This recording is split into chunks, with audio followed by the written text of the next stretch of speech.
Two foreign YouTubers get arrested, handcuffs, headlines, national attention, and suddenly it's framed like a major victory. But here's the question nobody's asking.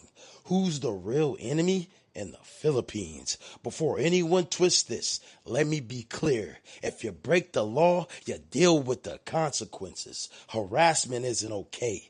Disrespect isn't okay. I'm not defending bad behavior. What I'm questioning is priorities. Because while the cameras are locked on two guys with YouTube channels, there's a reality outside your screen that doesn't disappear when the live stream ends. Walk outside for 5 minutes. You'll see poverty that's been there for decades, drugs that never make headlines, people sleeping on sidewalks while corruption quietly stays off camera.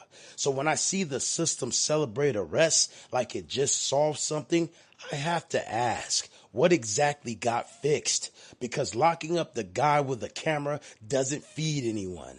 It doesn't clean the streets, and it sure as hell doesn't change the system that keeps people stuck where they are. This video isn't about defending vloggers. It's about asking whether we're being distracted and whether the real problem is the one nobody wants filmed. You don't need a documentary crew to understand what's going on out here. You just need to step outside. You've got people begging at intersections. You've got families laid out on sidewalks under cardboard, right next to luxury condos. Condos built for foreigners and the wealthy, while the locals can't even dream of living there. Sometimes it feels like they can't even afford to look in that direction.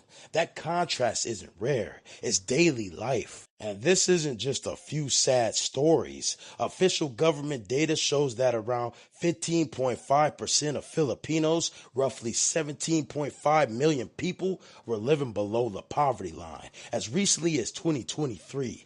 That's not rumor. That's not social media exaggeration. That's documented reality. Now let's talk corruption, because you hear Filipinos say it every day. Not foreigners, locals, taxi drivers, shop owners, workers, families. And internationally, the Philippines scored 33 out of 100 on the Transparency International's Corruption Perception Index, ranking 114th out of 180 countries. That doesn't mean everyone is corrupt. It means people consistently experience corruption as a part of public life. And drugs? The government itself has acknowledged the scale of substance use, with an estimate placing current users over 1.6 million people nationwide. Again, not opinion, not exaggeration, documented. So when people pretend these problems don't exist or act shocked when someone films them, it's not because the problems are new. It's because ignoring them became normal. You can see it with your own eyes, and the data backs it. It's real. Here's the dangerous part.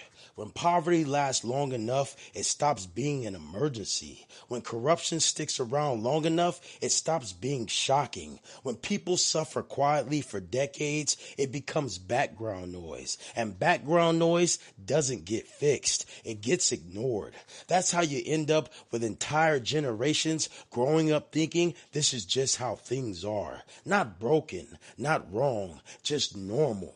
What gets normalized stops getting fixed. And here's where things start to feel off. Because after all that, after the poverty you can see, the corruption people openly complain about, the problems that existed longer than any YouTube channel, this is what gets celebrated?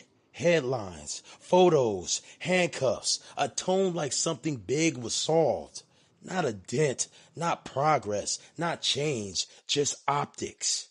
And people feel the mismatch in their gut, even if they can't explain it yet. When real problems are ignored for decades and suddenly the loudest victory lap is over two guys with cameras, it doesn't feel like justice. It feels like misdirection.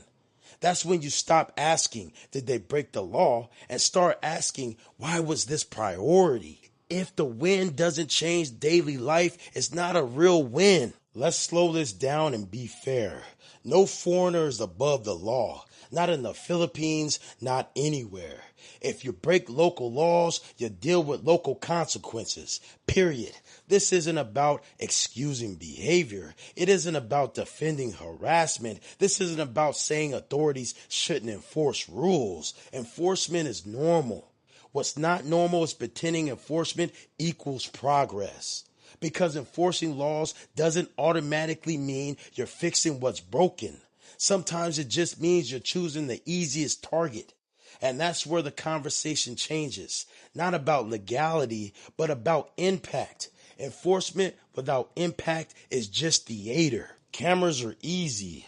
They're visible. They're loud. They give you a face, a name, and a headline. Poverty doesn't. Corruption doesn't. Drug networks don't. Those problems don't fit into a clean photo op. You can't parade decades of systematic failure in handcuffs. So instead, you go after what you can control, the messenger. And here's the uncomfortable truth. A camera doesn't create poverty. A camera doesn't create addiction. A camera doesn't create corruption. A camera just shows it. And if what it shows is embarrassing, the embarrassment isn't the camera's fault. Silencing the lens doesn't change the picture. Let's talk outcomes. Arresting 2 vloggers doesn't lower the poverty rate. It doesn't clean the streets. It doesn't reduce addiction. It doesn't stop corruption. And we know this because the numbers don't move. Poverty statistics don't drop after viral arrests. Corruption rankings don't improve because of optics. Drug use doesn't disappear because cameras are gone. Real fixes require policy, resources, accountabilities, not headlines. When people celebrate symbolic wins, it sends a message. Looking good matters more than doing good. If nothing changes tomorrow, today's victory was fake. The real people who pay the price aren't vloggers. It's the guy still sleeping on the cardboard tonight. It's the family still begging at intersections. It's the community still living with the same problems tomorrow morning. They don't get press releases. They don't get applause. They just keep surviving. And that's the quiet part nobody wants to say out loud. When attention is wasted on distractions, real people stay stuck.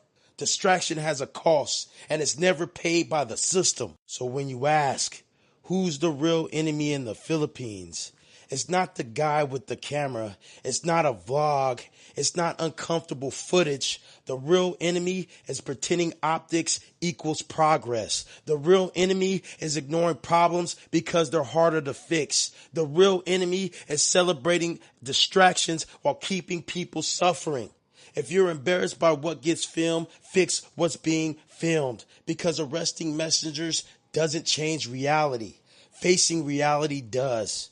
This is Asia Uncovered, where the truth hits harder than the fantasy you came here chasing.